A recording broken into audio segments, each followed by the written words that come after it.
Dentro dessa lógica, então, de que nós temos várias coisas que não serão bens jurídicos, nessa listagem que o professor Klaus Oxin apresenta, a primeira delas diz o seguinte: motivações ideológicas ou motivações que são contrárias aos direitos humanos e aos direitos fundamentais não podem ser trabalhadas como bem jurídico.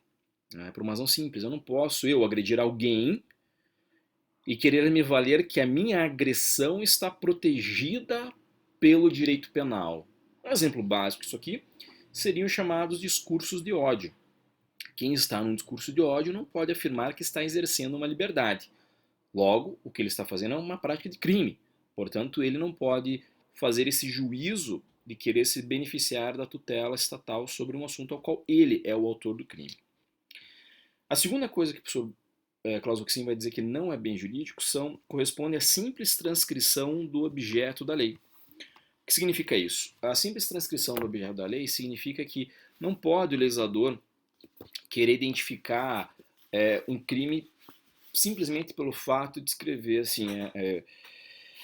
Vamos pegar aqui, para ficar mais fácil, que o livro do próprio Klaus Oxin, para ficar mais fácil, tá? Vamos imaginar o seguinte: eu não posso, o legislador, escrever assim. Lá, o crime de furto, subtrair coisa alheia móvel parecia para outrem, né, no artigo 155 do Código Penal Brasileiro. Não poderia o legislador escrever assim, ó, subtrair um livro de capa azul, escrita cinza com branco, de autoria tal, da editora tal, da casa do professor Décio. Não pode o legislador criar isso, porque senão ao invés de ele fazer uma tutela de um valor, que é o bem jurídico, ele estaria confundindo o bem jurídico, que é algo estruturado axiologicamente, a algo do concreto. Né? Veja, quando você mata alguém, né, quando um sujeito mata alguém, não você, espero, mas quando um sujeito mata alguém, o que nós temos, ele tem uma lesão a um valor chamado vida. Né? Nós não temos como materializar o que significa vida. Né? Mas óbvio que para praticar um homicídio contra alguém eu atinjo o corpo da pessoa. O que quer dizer que o bem jurídico não é o corpo dela, mas é esse valor, esse conjunto de circunstâncias que nós chamamos de vida. A mesma coisa com propriedade, a mesma coisa com nome, a mesma coisa com honra, entre os outros crimes que nós vamos ter. Então não dá para fazer essa mera descrição do objeto na lei. Infelizmente, ao longo dos últimos anos, o Brasil teve, na redação da Lei Geral da Copa, que foi justamente a preparação para eventos multiesportivos que nós tivemos nos últimos anos no Brasil, o legislador acabou se valendo de um conceito, uh, de um desrespeito, na verdade, a essa matéria que eu estou falando para vocês, que é o seguinte: veja, como é que eu vou dizer que eu não posso ter um crime que seja identificado, o bem jurídico, como esse valor que recebe a conduta, né, ou melhor dizendo, esse objeto que recebe a conduta, se lá na Lei Geral da Copa, né, a Lei 12.663/2012, Lei 12.663/2012, essa lei vai trazer no seu artigo 31, só quero me dar licença só para fazer a leitura para vocês aqui rapidamente. Então, Lei 12.663, no artigo de número 31, vai estar escrito a seguinte redação aqui, só um segundo. Vamos pegar aqui. Aqui. Então, alguns crimes, né, previstos nessa lei. A lei civil, na verdade, é curiosa, porque ela tem 4 delitos e existem 3 disposições processuais penais. Então, aqui, ó, vamos lá. A primeira delas, artigo 30, não 31. Então, vamos lá. Reproduzir, imitar, falsificar ou modificar indevidamente quaisquer símbolos oficiais de titularidade da FIFA. Né? Observem como fala a lei. Quaisquer símbolos oficiais de titularidade da FIFA.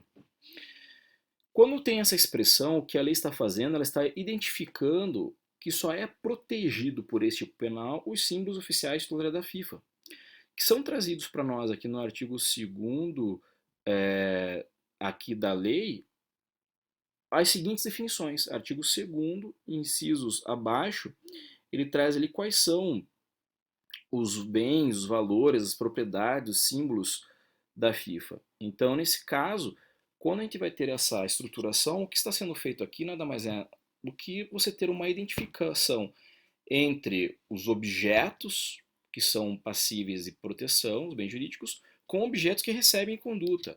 Isso sem falar do fato que é criado um direito penal específico por um órgão privado. Né? Observem, essa essa previsão que o Roxin constrói sobre o que não pode vir a ser bem jurídico, aqui foi completamente desrespeitado pelo nosso legislador quando da redação da Lei Geral da Copa do Mundo. Né? A Lei Geral da Copa, que não serviu só para a Copa, serviu também para outros eventos. Mas enfim, essa seria a segunda proibição de um exemplo do que o Brasil fez de forma errada, não fez de forma correta. Uma terceira circunstância que o Sr. Klaus Roxin levanta, que não pode ser considerada bem jurídico, são os ataques, atentados contra a moral. Eu não vou me delongar aqui falando sobre a inviabilidade de tutela moral a partir do direito penal, porque já fizemos isso em outras aulas, dentro da sala de aula mesmo, antes do nosso momento de quarentena. O quarto elemento que o Sr. Klaus Roxin vai levantar para nós aqui é que, vejam que interessante, né? Atentado contra a própria dignidade humana não se confunde sempre com lesão a um bem jurídico. Porque há situações nas quais há atentados contra a dignidade humana que não necessariamente decorrem de práticas delitivas. Né?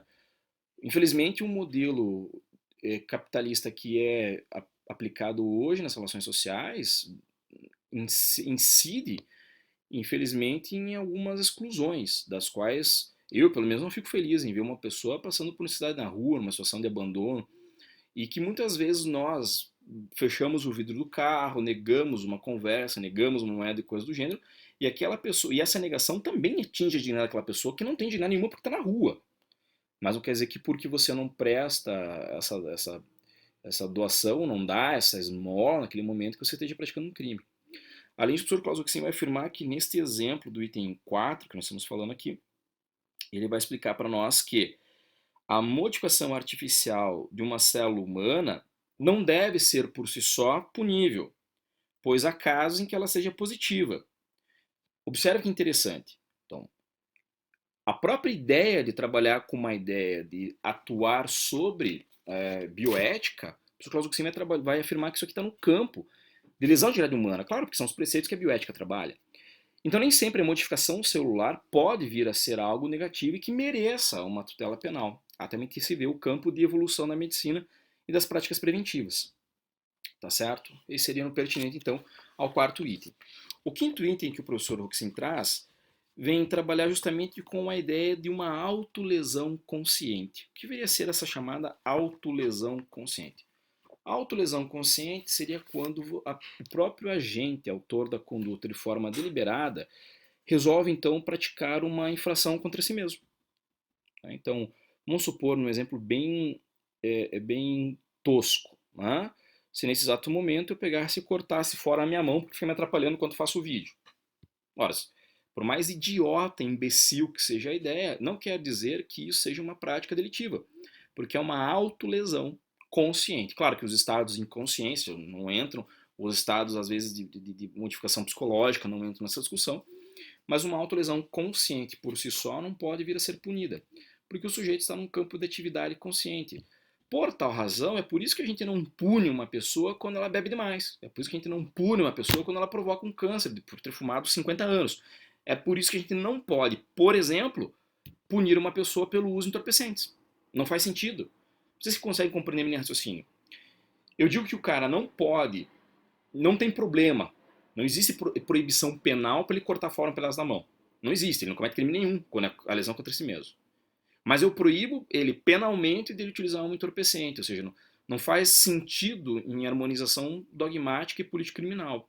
Por isso o campo de autolesão consciente é onde está para nós, além do problema de pequenas lesões e pequenas fissuras que a pessoa pode fazer contra si mesmo, por vários motivos, é também a discussão no campo de uso de substâncias entorpecentes. E que também pode vir a entrar no campo, por exemplo, de discussão sobre o valor vida, né? Do suicídio assistido, de uma ortotanásia, de uma eutanásia ativa, de uma distanásia, entre outros fatores, também entra no campo de uma autolesão consciente ou até mesmo de uma heterocolocação em perigo consentida. Temas esses que vão ser mais aprofundados adiante. Ainda, além disso, nós passamos para o próximo item aqui, que diz o professor Roxin na sua sexta alocação. Os sentimentos não podem ser considerados bem jurídicos, exceto os de ameaça. Mas por que sentimentos não podem ser considerados bem jurídicos? Por uma razão simples. Sentimentos são valores extremamente subjetivos, extremamente vamos dizer assim, não possíveis de materialização. A gente não consegue, eu não consigo tutelar o que você sente sobre a minha pessoa, ou vice-versa, né?